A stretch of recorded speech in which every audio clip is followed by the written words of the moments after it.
Salam.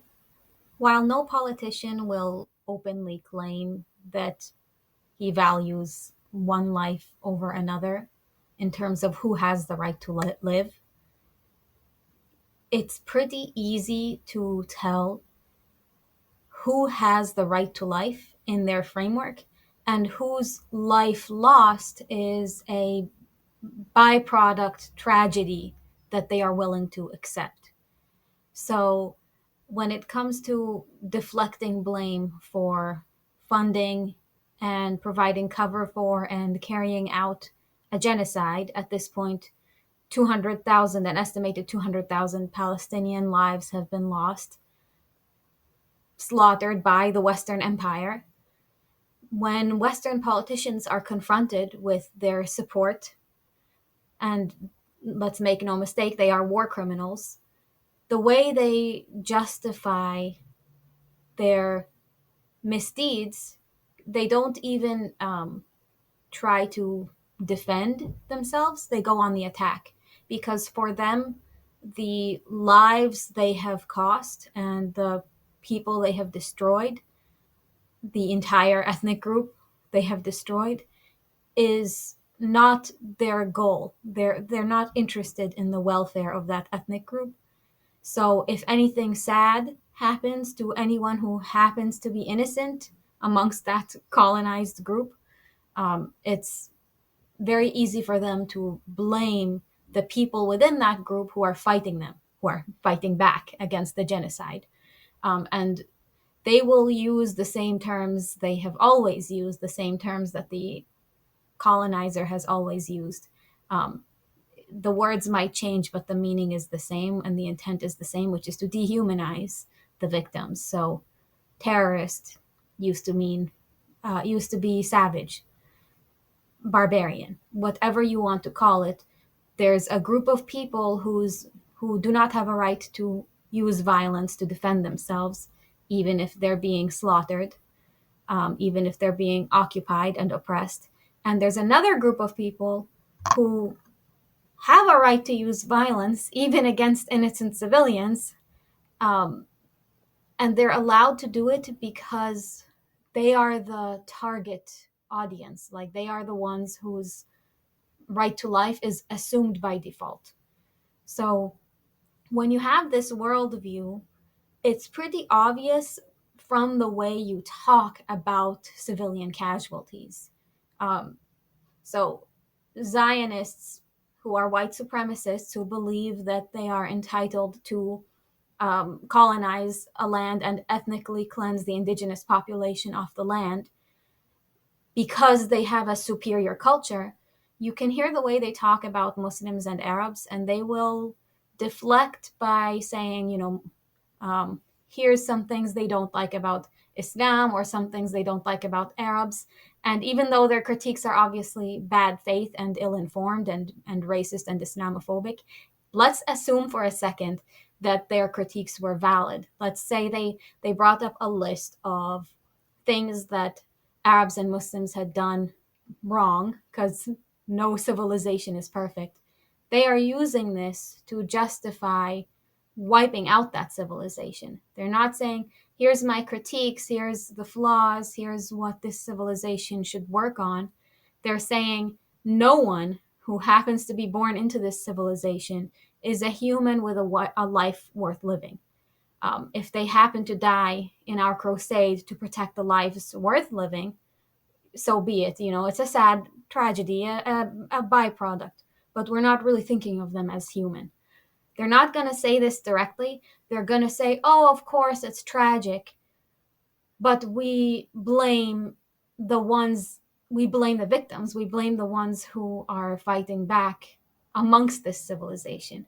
So uh, take an Arab or a Muslim who is suffering occupation from a genocidal military colonizer entity, right? Uh, Several options you have when you are this Arab/Muslim person. You can fight back, defend yourself. You are now a terrorist, and it's your fault. Anything you do is going to be retroactively used to justify everything they had done against you up until this point. See, Arabs and Muslims are violent. This is why we unfortunately had to do this. And anytime we drop a bomb on a refugee camp, a hospital, a mosque, anytime we imprison the population and torture doctors and use our uh, Israeli occupation force snipers to target children, anytime we sexually assault our prisoners who are largely women and children, and the men are just innocent population, we are doing this because you made us do this. So by daring to fight back when we are the people who are assumed to be the superior civilization, uh, you have forced our hand. So anything that we do against you, you can blame those of you who dare to fight back. So they'll say, oh, we blame Hamas. Oh, you don't like that children are being massacred by the dozen every day, every single day for the past year and several months. Blame Hamas. They dared to fight back. And it's so wildly irrational, but it works because there's an assumption implicit in what they're saying, which is this class of people already has fewer rights and they are not allowed to fight back. The fact that they fight back, this inferior civilization dares to fight back to defend themselves against the attacks of a superior civilization, forces that superior civilization to wipe out the entirety of the inferior civilization. So they are assuming there's an inferior and a superior. That's why they feel like it's rational for them to blame the inferior civilization for the deeds of the superior civilization, with everything put in air quotes. So the superior civilization is able to drop a bomb with their own hands and with their own money and with their own lies on civilians, committing mass murder of civilians in a land they have occupied. And then they are able to look the camera in the eye and say, it's the terrorists' fault. We had to do this. What an unfortunate byproduct that children happen to get hurt in the process. Those children, their lives don't matter to you. So you're saying you have to do this to save lives, but whose lives? Because the children's lives don't matter to you. So again, implied in your statement is a distinction between the lives that matter and the lives that don't. So if we go back to the example now of the individual Arab and or Muslim who happens to be born into this occupied land of Palestine, what if they don't fight back, right? Because we already said if they fight back, even if they're defending their loved ones from horrific genocide and abuse and torture and the most insane evils humanity has ever seen, that person will be considered a terrorist by default. Now, what if that person didn't fight back? What if they complied? What if they did everything they could to avoid the wrath of their abuser, of their colonizing oppressor? Well, now they might not be considered a terrorist. Some people will still consider them a terrorist because they talk about all Arabs and Muslims as terrorists by default. But for those who pretend to have the like cloak of nuance, they're pretending that they care to make distinctions.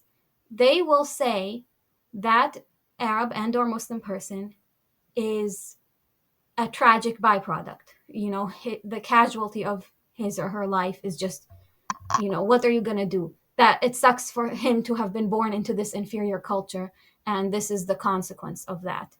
So it really it makes you crazy to listen to, because a lot of their evil is very apparent in the assumptions that are implicit in what they're saying.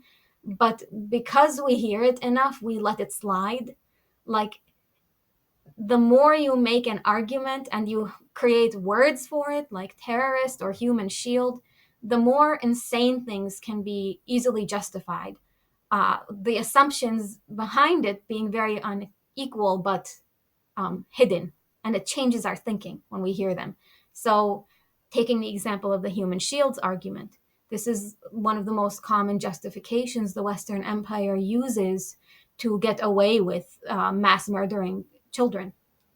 So you might think, okay, it's really a tall order to justify committing a genocide against civilians and children, right? How can someone do that? How can an empire in the digital age, where the genocide has been live streamed, ethnically cleanse a group of people off of their land after 76 plus years of military occupation and siege and bombardment? And then how can they justify that? Like, what are they going to do to still have a pure reputation at the end of the day, where their people will be naive or convinced enough to go along with them? And the answer is the use of the term human shields. That's really been a strong one, because it's this term drives me crazy. It's very tricky, it's very manipulative, because it implies that you care about the human life being lost by your own hand. It They use the term as follows. They say, um, we do not feel bad about dropping bombs on children because the terrorists made us do it, because the terrorists use human shields, meaning the terrorists embed themselves amongst the population. So in order to kill the terrorists, we have to kill the population. Well, to me, that accusation is a confession, right? Because they're basically admitting that they are describing civilians as terrorists. That's if you read between the lines. Um, but they're also saying, even if you take their argument in good faith at face value, aren't they basically saying there that they are willing to, like, they're not unwilling to murder children? So they have a goal, right? And they're like, we're going to achieve this goal by any means necessary. That's how righteous our goal is. And our goal is what? Expanding their empire. But they're not going to say that. They're going to say our goal is protecting our people. How does mass murdering children protect your people? It doesn't. You're doing the opposite of protecting people. You're harming people. You're mass murdering them. But our people, that dangerous word, our, it's like we have a certain population that is privileged, that is superior. That's the population we want to protect. Oh, it's sad if children die, but we're assuming that those children are already part of this inferior empire and they would have grown up to become our enemies. So already there is this different valuation of the different lives at play, no matter how innocent those lives are, and children being the ultimate representation of innocence. So the other frustrating thing with the human shields argument is it denies accountability for one's actions. Is it not true that each individual is responsible for their own actions? If I were to hurt somebody and then I say to them, you made me do this because XYZ, you shouldn't have pushed me to my limit, you shouldn't have insulted me, you shouldn't have, whatever. I can list all this stuff about why I felt provoked to hurt someone. But no one can make you do anything. At the end of the day, you chose to hurt someone. So they might have their own justice of provoking you. But if you are the one who did that action, you did that action. And it's true that nothing occurs in a vacuum, but there are certain limits. And the word limits is something that Israel really doesn't seem to understand. There are limits in international law to what you are allowed to do in a war. There are rules of war. There are moral limits to how people should be treated. At least in my religion, Muslims have limits. They are not allowed, even when they're fighting the most vicious enemy, like right now, Israel being the most vicious enemy of the Muslims and of humanity. Um, we are not allowed to lose our humanity in our fight. We would never justify hurting children. We would never justify hurting anyone who wasn't actively hurting us. And they don't have these limits. The colonizers who have this mentality of certain lives are worth more than others. And just to add a final thought, the term human shields is inherently dehumanizing because you're literally objectifying humans into shields. So the one who says that when he sees humans, he thinks of shields is admitting that he is viewing the world as military targets, even in civilian areas, even when civilians are involved. So the human beings become transformed into shields in the mind of the colonizing observer. So again, every time you hear the term human shields, it's a confession from anyone who uses it. Humans are not shields. Regardless of what they claim their enemies are doing, humans are humans. And if you claim to be morally superior to your enemies, then you would not view civilians as acceptable targets, no matter what, regardless of the Zionists' claim that their enemy hides behind civilians. Zionists would not then view these civilians as shields unless they were willing to think of them as targets and willing to shoot at them or bomb them. A willingness that they've demonstrated beyond a shadow of a doubt over this past year and since the first Nakba. By the way, the human shields tactic is not accurate at all of how Palestinian resistance fighters engage their enemy. But even if that were the case, and even if they did purposely embed themselves amongst the civilians not because they are civilians, which would be the truth, but because they think that this will prevent the IDF, the IOF, from bombing them and sniping at them and murdering them with quadcopters, that would be a very foolish military strategy, first of all, because Israel has proven consistently that civilians won't stop them from bombing. So why would they even use that? What an ineffective shield. Furthermore, it's clear to see that if the resistance fighters were to embed themselves amongst the Palestinian people, just the innocent civilians in this example where we are accepting the manipulative arguments of the West. In this example, we can still say that, okay, let's say your enemy is doing this evil thing where they hide behind human beings so that hide behind civilians so that they won't get harmed or to deter their enemy from being able to attack them. That human being, then, are you, the Zionists, willing to shoot at human beings? Because the crime of using a human as a shield versus using a human as a target, clearly using a human as a target is more evil. So the argument immediately falls apart, and the shield is not effective because the Zionists have demonstrated they don't mind shooting at civilians and bombing them, even babies in hospitals. So the whole premise falls apart immediately if you think about it for a second. In fact, recently, a British doctor who worked in Gaza testified that he saw gunshot wounds in children's skulls, meaning Israeli snipers were directly targeting children. So it's not just that the IOF does not mind killing civilians. Rather, civilians, including children, are literally the intended targets of the Zionist army funded by the Western world. So, this was a long, rambling video, but every time I hear someone say human shields, it's, the terrorists' fault that we have to do this. It's so wildly irrational, but they wouldn't say it if it didn't work. Like if they didn't get away with making these insane arguments. And I want people to start questioning the assumptions underlying those arguments more. They would not be able to say those arguments if they weren't already assuming certain people's lives mattered more. It's sad we have to sometimes kill these children from this inferior race so that we can protect our superior society. It's like the ultimate sin of racism, which it might seem silly, but it is an ultimate sin. Like in Islam, is considered the first sin.